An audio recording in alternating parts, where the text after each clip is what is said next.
Hello, Jeanni. Welcome and thank you for attending today. Jeanni Kulwin is a master coach and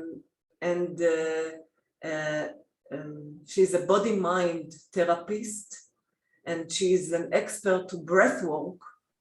And all these modalities have been part of her own healing journey. So Jeanni, welcome, and we will talk later about the rationale behind the modalities, but there is nothing good like a good story.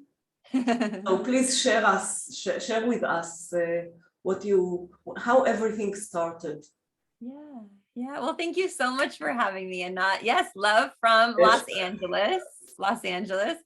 So, gosh, I have struggled with feeling pain in my body for a long time. So in my early 20s, shin splints, stress fractures, physical therapy. I mean, I became friends with people in the physical therapy office because I'm always there and I'm always back. And I remember them telling me I was active, but I was not overtraining. And, oh, you must be an elite athlete. You must be an athlete because you have severe stress fractures and all these things. And I worked out a couple times a week and I went to the gym for an hour, but it was nothing too rigorous. So just these things started young. And at age 26, I got really bad pain in my ankles. And that was when, I had a very long journey, 14 years with ankle pain, that no cure or no diagnosis, nothing happened. I was going through some stress in my life, but no accidents, thankfully, no injuries. It just all of a sudden started to hurt. So I was dealing with this and it would come and go, and flares, as I call them, and periods of time where I'm on the couch, literally can't move forward, like literally just depressed, and then anxiety and fear. At age 30, I started getting really bad back pain, and then the back pain, and then the ankle pain, and coming and going again, not understanding anything, and then more anxiety. And that's when I first started having bad insomnia too, because the back pain, I wasn't sleeping because I was in so much pain. And then the thoughts and the worry, and then the fear and the flares and then just this cascade of, when you were asking, what have I done? Like, I mean, there's great doctors in LA and pain management and acupuncture, chiropractor, physical therapy. I was getting IV therapies, different Chinese herbal doctors. I mean, everything. You exhausted any modality. Yeah, and I was exhausted too. And then there's all the stress because I was full-time teaching in a public school. And then at the end of the day, I'm running around in traffic, going to appointments, going to I remember some weird things, modalities. I can't even remember all the names, but all these things I tried, and I was desperate. And, some things worked temporary and some things didn't. But yeah, so the first 4 years were just ankles, and then the other, so first 4 years were ankles, and then another 10 years of ankle pain and back pain, sinus problems, digestive. I was having a lot of tummy issues, and there was no diagnosis. The ankle was linked to plantar fasciitis. Was there a strain also in the fascia? I mean, supposedly there was something, but physical therapy didn't help. Rest didn't help. Trying to get more muscle, strengthen it wasn't helping. I mean, nothing was working. And I got injections in my back for helping with back pain. I had a surgery, like a mini surgery to remove adhesions on my ankle. Like, these were just things I was desperate and nothing helped. And like I said, sometimes things seemed to help. I did change my diet significantly and to reduce inflammation. It seemed to help. And there's different, there were periods of time where things were relatively good, but there were periods of time where I was on disability. I couldn't work. Or the entire summer when I had off on vacation, it wasn't vacation. It was just trying to rest and recover. Did you have also inflammation biomarkers in the blood tests, like Yeah. sedimentation rate and the CRP? Yeah, CRP was always really elevated, and yeah, high inflammation, but they don't know why and they don't know anything. And then I had Epstein-Barr was really, really high. And then I was diagnosed with fibromyalgia. Fibromyalgia was like the last 3 years of my journey. And then also chronic fatigue because I was just tired, so much fatigue, and adrenal burnout. Did you take also medications like Western medications? Did they give you anti-inflammatories? Yeah, I was on gabapentin for a while when I was told I had fibromyalgia, and it seemed to help a little bit, but luckily I didn't do any pain pills because I knew that I would like it if it worked, and I knew it wouldn't solve. And I did antidepressants just for like, honestly, 3 weeks because I knew I was sad and depressed because I was in pain, and I felt like the antidepressant wasn't going to solve my problem. So when was the turning point? You started at the age of 26, the major issues, very young, and when did you feel that, when was the point that was the dark night of the soul? Did you remember a night or a day or a time, an era where you felt very low? Can you describe it? Yeah, I mean, there were times I would just be lying on the floor, like crying and not wanting to like kill myself, but I don't want to wake up. I don't want to, I mean, like literally, like just suck me up. I don't want to, every day, like the moment I got out of bed, it was, feet on the floor. Like the moment my feet hit the floor, there was pain in my ankles. And yeah, I mean, just being on the floor, like, I don't want to deal with this anymore. Like, it's not fair. And it's not, how do you just be positive with this? And there's no hope. So it is called toxic positivity. Oh yeah, I talk a lot about it. We can talk about it as much as you. Yeah, it's huge. And yeah, so I had quite a few of those, and it's very lonely. It's a lonely journey. Yeah, you feel like you're flawed because everyone is positive and cultivating positivity, and if you are honest with yourself, you feel despair. How and this dissonance between the need to be positive because it's a should and another should, and I feel like there was a lot of authentic, genuine feeling is very low. So it's just adding insult to injury. But let's talk now about your turning point. Yeah, and the other thing I'll say too, because I was a teacher, it's putting a fake smile on, often pushing it down, which we'll talk about, pushing our emotions down. But yeah, so the turning point, I don't feel like there was like this one, there were moments where I had my turning point, but I remember being in a chiropractor's office and I was told by a different doctor, my rheumatologist, that because I'm small framed, that I was always going to have pain because I had small muscles. Oh my God. And I believed it. Of course, he's the authority.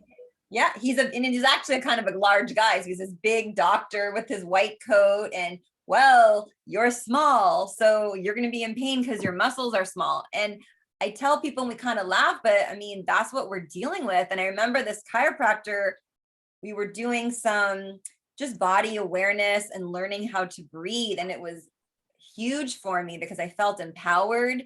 He was the first person to tell me like fibromyalgia, it doesn't exist. Like it's very rare. Yeah.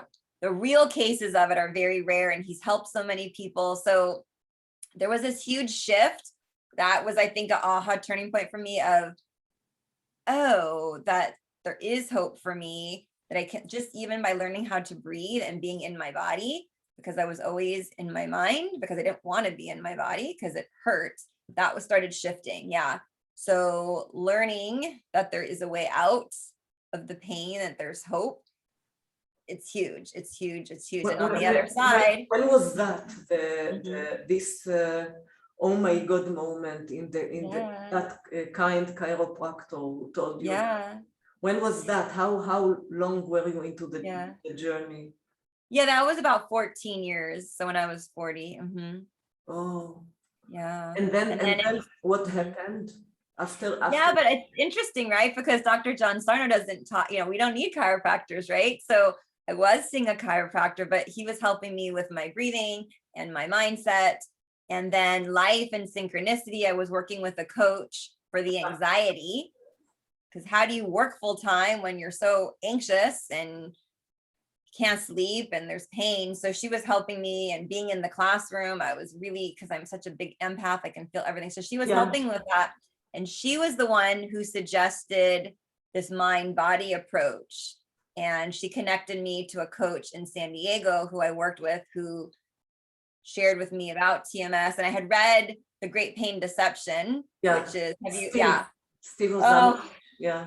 that book was a huge turning point. That book saved my life. I mean, if I can meet Steve, when I meet Steve, I mean, huge. So that book was huge for me, because that book came around the same time where my coach said, you should talk to this mind body coach. And I didn't have the confidence. I didn't really get it until I read the book. And I heard an interview too with Steve Ovanich. I heard an interview, and then I was like, I gotta get the book. And then, and then it all came together about, oh, this is all mind body. It's not separate. So, Jeanni, now as a body mind coach yourself, you're a therapist, and your empath, your intuitive empath trait is really shown here. What is your ways to help your clients access their subconscious? Because many times with TMS personalities, they are not even aware. It's dangerous to start percolating the what is down repressed very well. So how do you help them access and acknowledge their emotions or their thoughts and their state of mind? How did you call it, their mindset? Yeah, well, this is a funny story. Let me just tell you this first, because I was talking to a friend of mine. We were talking about TMS. We're talking about rage and repressed rage. I remember telling him, but I don't have rage. I don't feel it. He goes, of course, Jeanni, because it's repressed.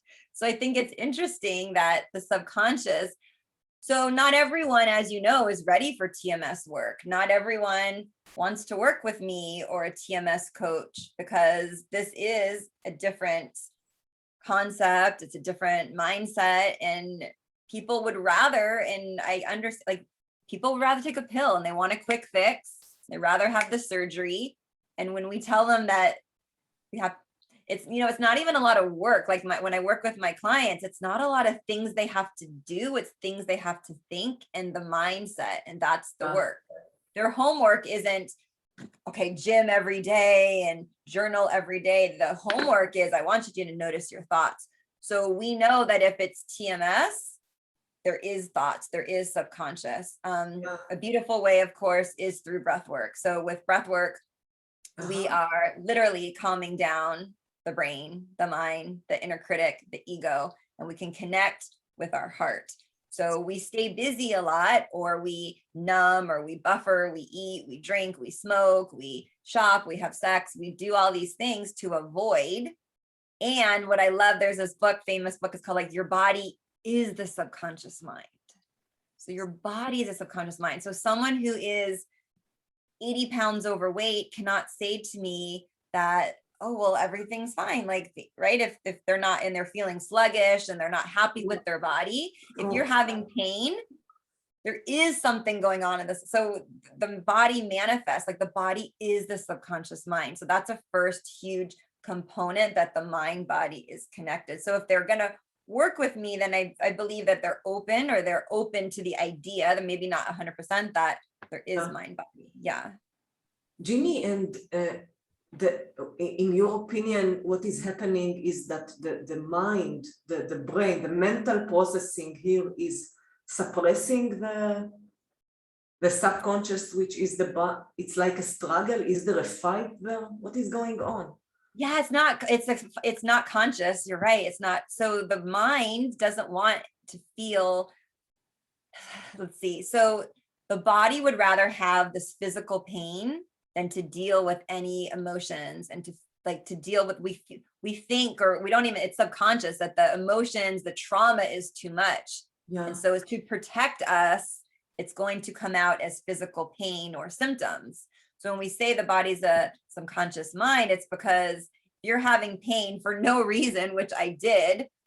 And even if you had an injury, we heal, there is something going on. And it is, yes, it is mind body. The good thing with TMS is not everyone has, like you said, childhood trauma, big things that happen. I mean, something kind of difficult for me and one of my clients, like knock on wood, we had great childhood and safe, but there can be little micro traumas, and we all have things that happen. And if we get stuck on, well, everything, I mean, not that thing is perfect, but there is stuff, because we all are sponges as little kids, and especially if you're an empath, and there are characteristics, like you said, that are very common for people with TMS. And if you see any of the common characteristics for me, it was check, check, check, check, like pretty much. I think there was one thing that I didn't, but you don't have to have everything. And it was, very clear. Oh yeah, the to-do list, and to check them and to be a good girl. Yeah, the list of, goodism, perfectionism, the characteristics of all the personality traits. Personality traits, yeah. So how soon did you notice that you healed? When did you know that you are healed? Since you started the body-mind work with that therapist. Yeah. I mean, immediately once I started that route, I felt more empowered and safer, and it all made sense. I mean, I remember I was in an airplane reading that book, and I cried because it just resonated so deeply. And those beliefs of not feeling good enough, what's wrong with me, those started to fade. So when you asked about the subconscious mind, also, we know it's subconscious because of the beliefs that people have, right? So if they say, even if it's hard to say, but what's wrong with me, or I believe I'm not worthy, or I believe I cannot heal, I believe there's something like deeply wrong with me. Yeah. These are beliefs, and that belief, now it's not even conscious, maybe until you work with a coach. So my job is to help you find those, or for you to understand what those beliefs are. And we can shift them, because the brain is neuroplasticity, and we know we can shift and change. And when the beliefs change, our actions change, and our body will heal. Because if you're into manifesting like I am, it sounds a little woo-woo, but it's so true. Your beliefs are everything. Yeah, I love talking about it. So beliefs are very important, and we don't even know that it's a belief. Manifesting the synchronicities, they do happen. I think everyone whose vessels are clean, it can happen, even if they are small synchronicities and the trivial ones. And so the beliefs are so important, because the beliefs, so if you've never worked with a coach, or you didn't know you had a belief, and not just for your health, for everything. If you have beliefs about money, oh, I'm always going to be poor, rich people are evil. We have these beliefs, that's what we're going to see in the world. So we see it with money, with health, with our whole lives. Yeah. And Jeanni, I noticed that you didn't say I help my clients erase their thoughts. You said to shift them. Yeah. Yeah. I think it's interesting. It's not, have you heard the term imposter syndrome before? Yeah, of course. Yeah. Yeah, so it's really to transcend. So when I used to be a teacher, scared, terrified to leave. So I'm never when I was planning to leave, there were not days where I had no fear. It's not to eliminate, like you said, erase fear. It's just to transcend it. In spite of fear, I'm still going to move forward. And with pain, with my thoughts, there's still going to be days I think something's wrong with me, or a client working on something, and that's okay. I don't want people to think that that's not okay, in my opinion. So we want to transcend it. Yeah, not erase it. It's going to pop up. We're human. We're human. That's patterns. It's beliefs. I also wanted to ask separate from it. Yeah. Yeah. But if we notice it's a thought that doesn't serve us and we can separate from us and we keep moving forward. Yeah.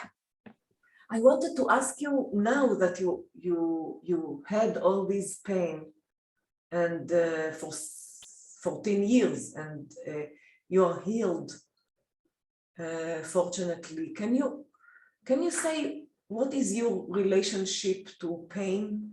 How do you perceive pain now and back then? And I think that we have a very intimate relationship as human beings with our physical pains. The emotional pain, sometimes, as you say, it's more subtle and less more hidden to us. But how do you perceive pain?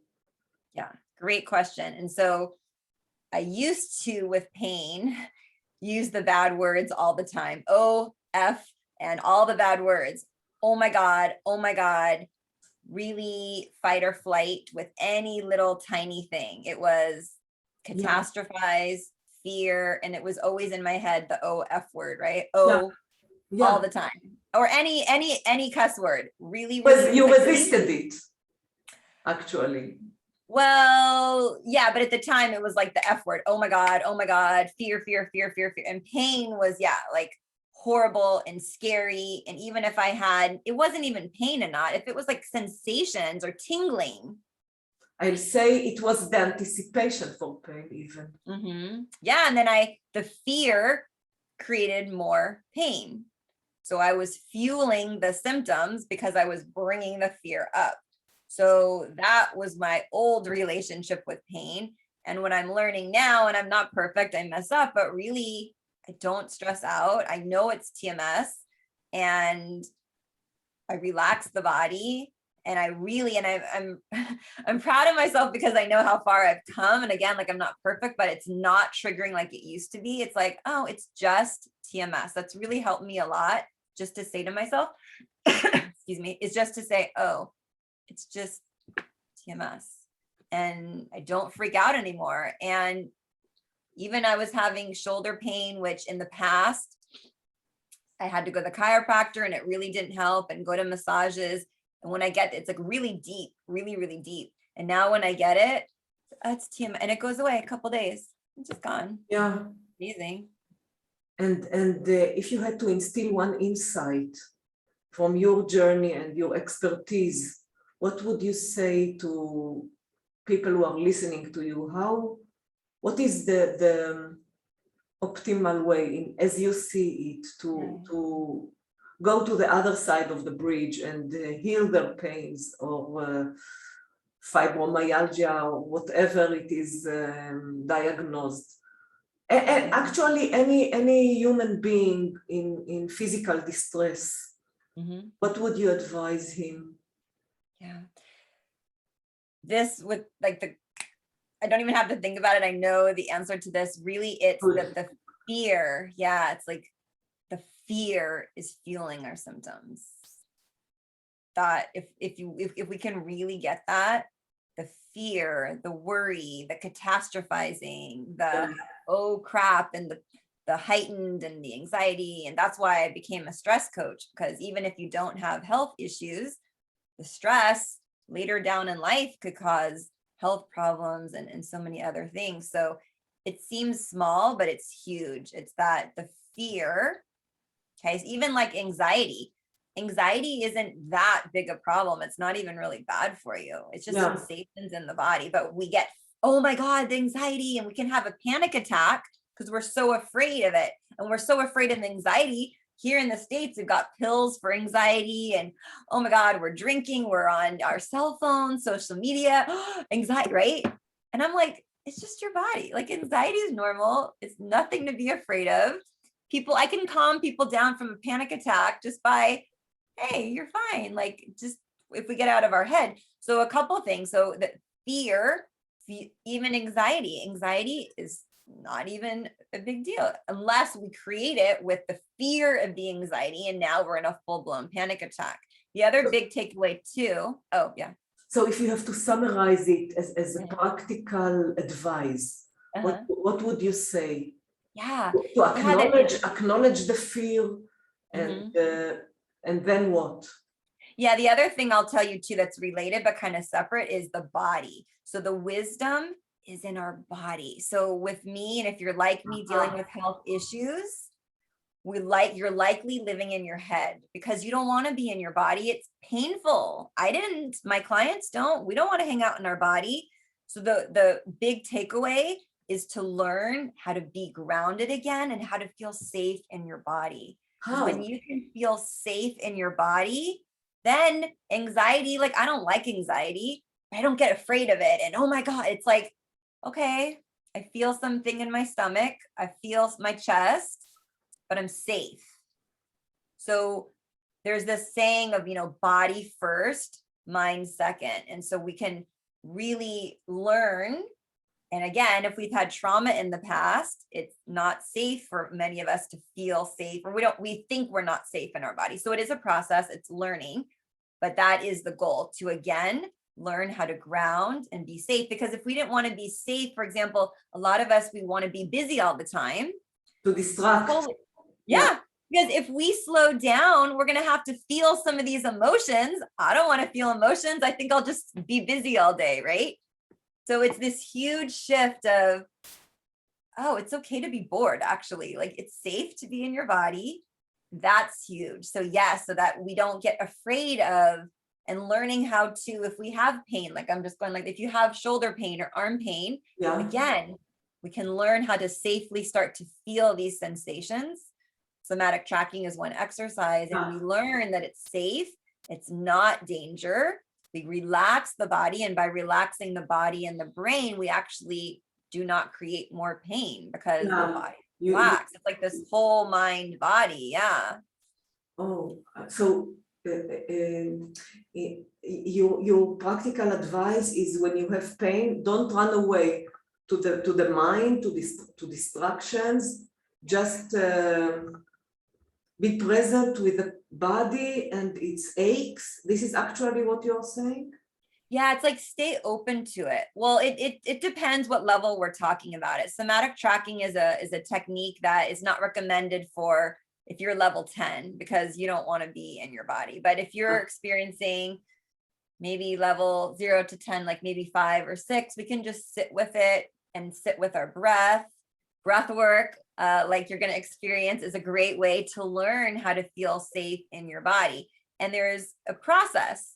So it's not going from severe pain and then, oh, I'm just going to sit and be in my body all day. That's gentle titration, meaning like we work with the body in small amounts, safety in small amounts. It's not just, like I said, oh, hang out in your body all day. It's this titration where it's like small steps. But yes, again, people who've had severe trauma or big or small trauma, too much excitement in life too can be really scary to the nervous system. So this is calming the nervous system. And we're talking about the nervous system being dysregulated, and we want to get it regulated again. Yeah, so it feels safe.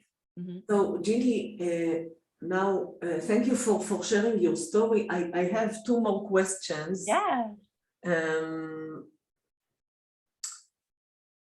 One of them is, I want you to talk more, because breath work is your expertise. It's what differentiates you from other body-mind therapists. So if you can say a few words and educate us, what is it exactly and how is it contributing to our healing process? And it doesn't have to be pain, it can be anything.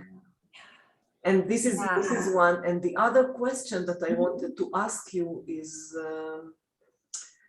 about the pattern of bracing. I don't know, I'm sure you noticed it, that we have many TMS fellow sufferers have a tendency to brace their body. It's not even, many times it's not even in the conscious mind, but we are doing it as a reflex, as tightening the everything actually, the muscles, the connective tissue, the blood vessels are everything is constricting and shrinking, and it is like, as you said before, when you were lying on you want to vanish. It is kind of a manifestation of what the mind tells you to not to be here, to shrink.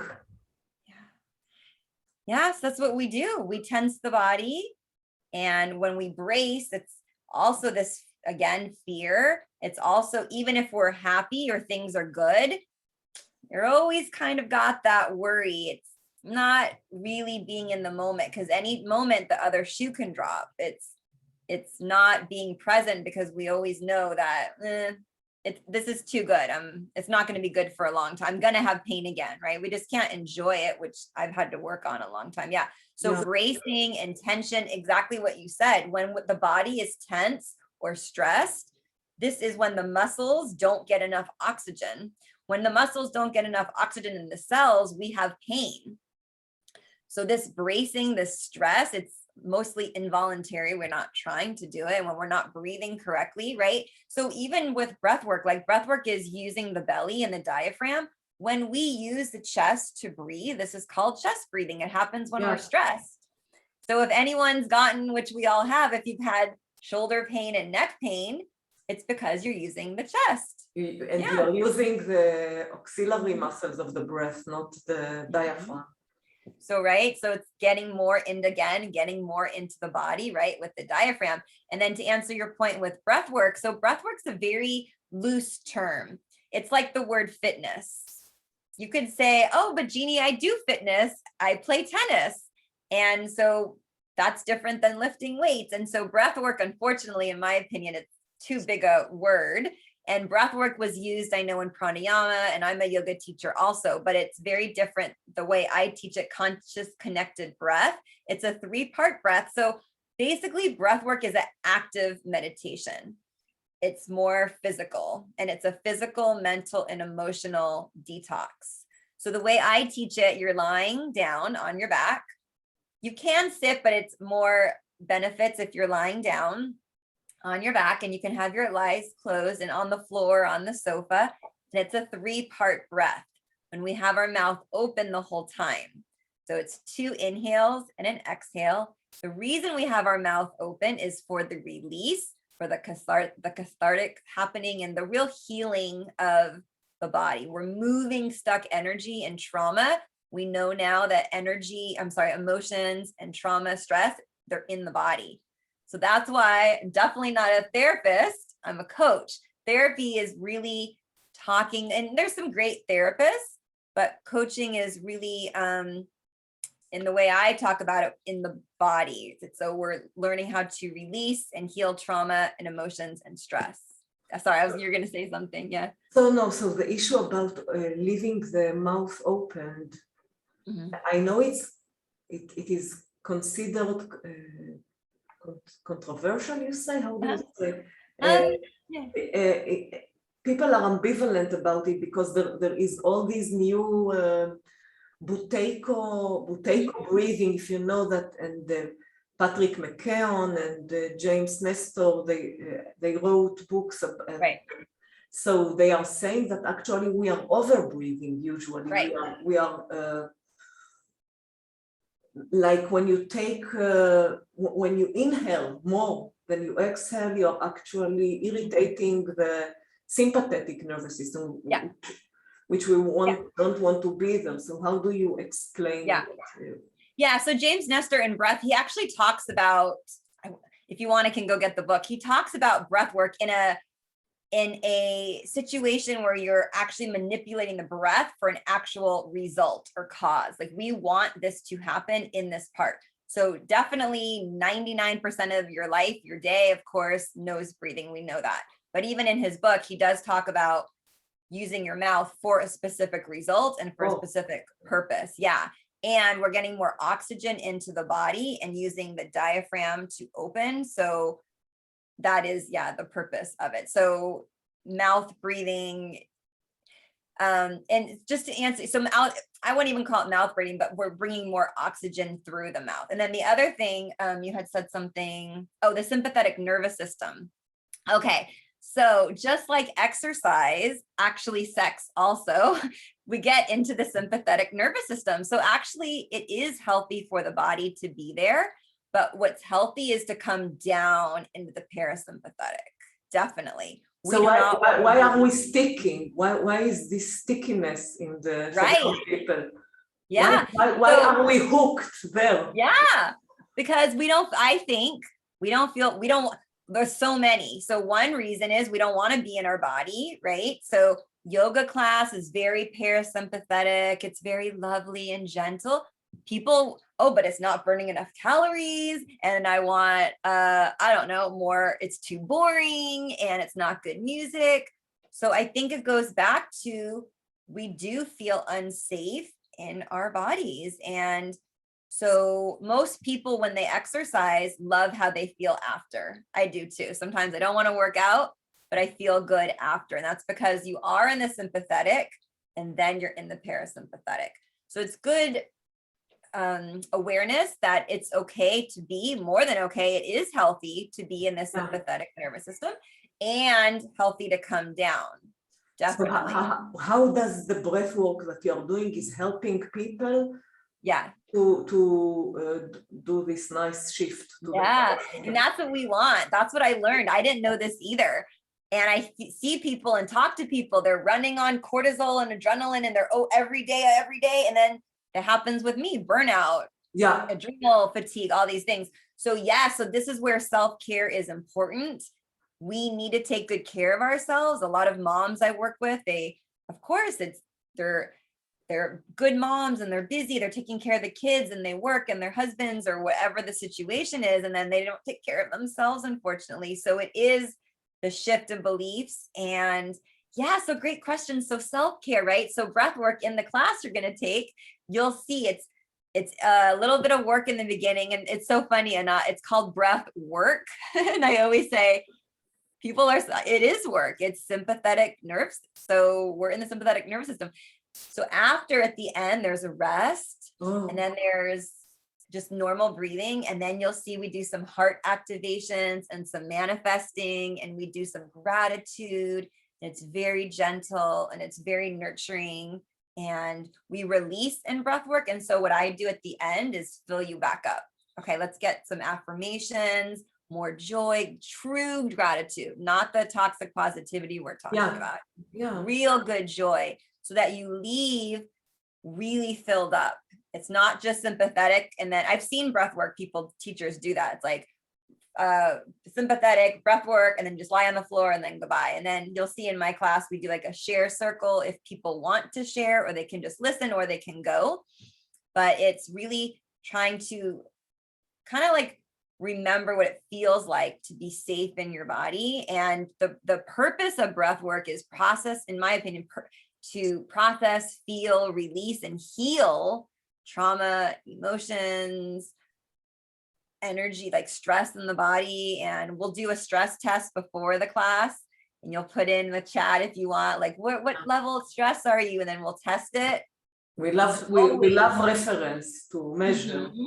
So the purpose is to start to feel and heal and release and process emotions and trauma, which is huge. I mean, it's not people's favorite activity. Would you rather go get coffee and go have fun, go watch a movie, go watch Netflix, or do some work and heal yourself? Some people are very scared to do anything inner work.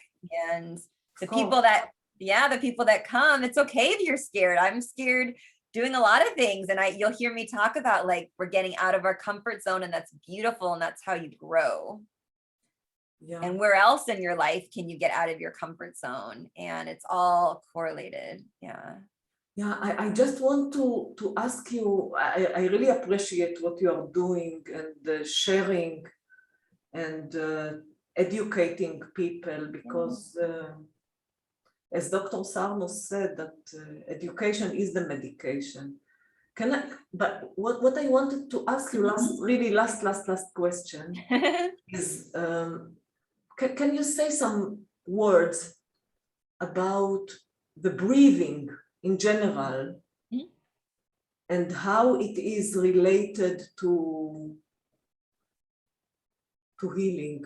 I know it's a very cliche question and very general, but sometimes it is cliche because it is true, so true, and sometimes you have to put a hammer of the cliches into our brains to internalize it. So from your experience and from your knowledge, how is breathing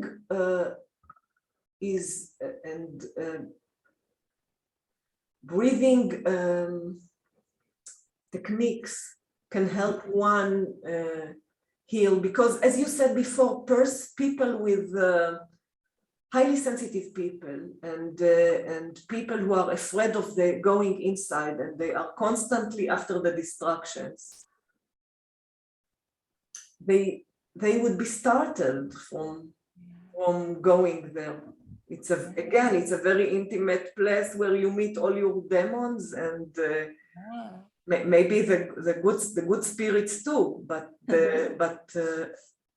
I mean, to solicit them to go there, to as Pema Chodron says, to the places that most scare you.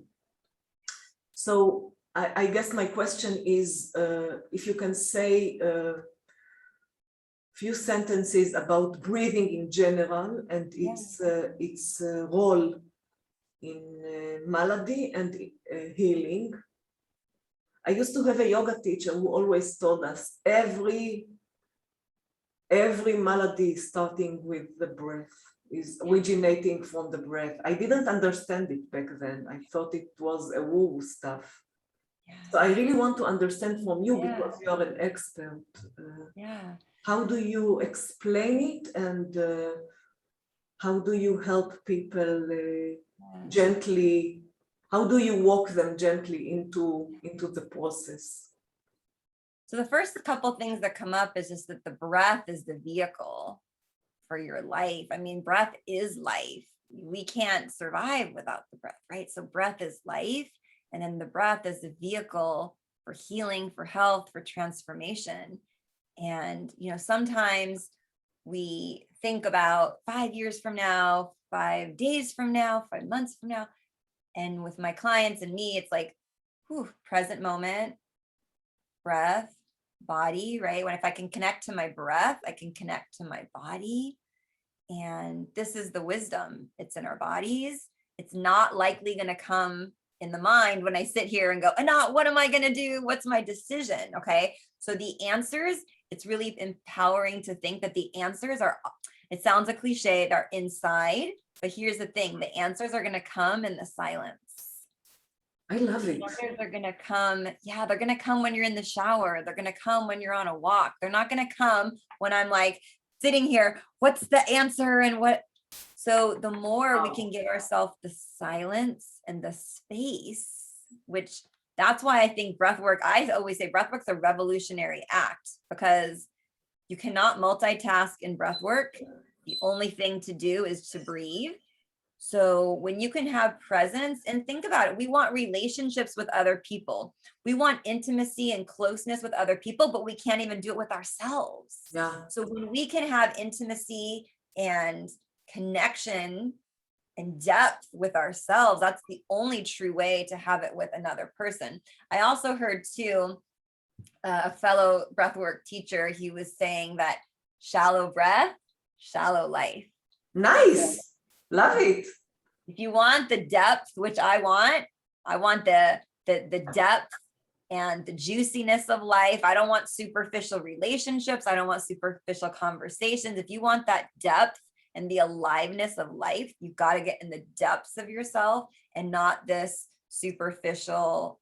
Yeah. So the breath is your gateway. Yeah. And I just think too, like, yeah, I really like that intimacy. Like I said, if we're not intimate with ourselves, that's the most important relationship, right? With ourselves. So we're looking for intimacy, and that's why we're looking to our phones right now, because we're not getting intimacy and connection with ourselves. I mean, that's not the only reason, but we're craving connection. I think that people are intimate with themselves, who are not afraid to go there, they can have, I mean, they have a richer inner being for sure, and kind of self-agency. When you have a connection with yourself, you are untouchable. Who can harm you? And I mean, not even death. And can I ask you? Yeah. I mean, anything that you say can originate more. I have so many questions, but we have to go now, and it's late in California now, so We I can don't. continue another, we could do a part 2 if you want. I do that sometimes. With Yeah. pleasure. Yeah. Okay, awesome. So Jeanni, really, it was really very enriching. Thank you so much. You're so welcome. Thank you so much for reaching out. For sharing and sharing your knowledge and experience.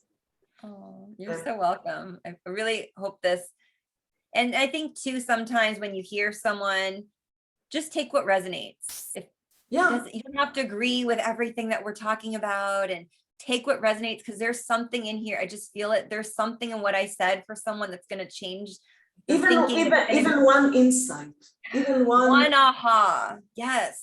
And take what it is, and don't worry about the things you don't agree with yet, or and not for you. My story is different than yours. Of course, just take what resonates and apply it, use it, explore it, share this, because this is so helpful. And it's changed my life. It changes my clients, it changes people.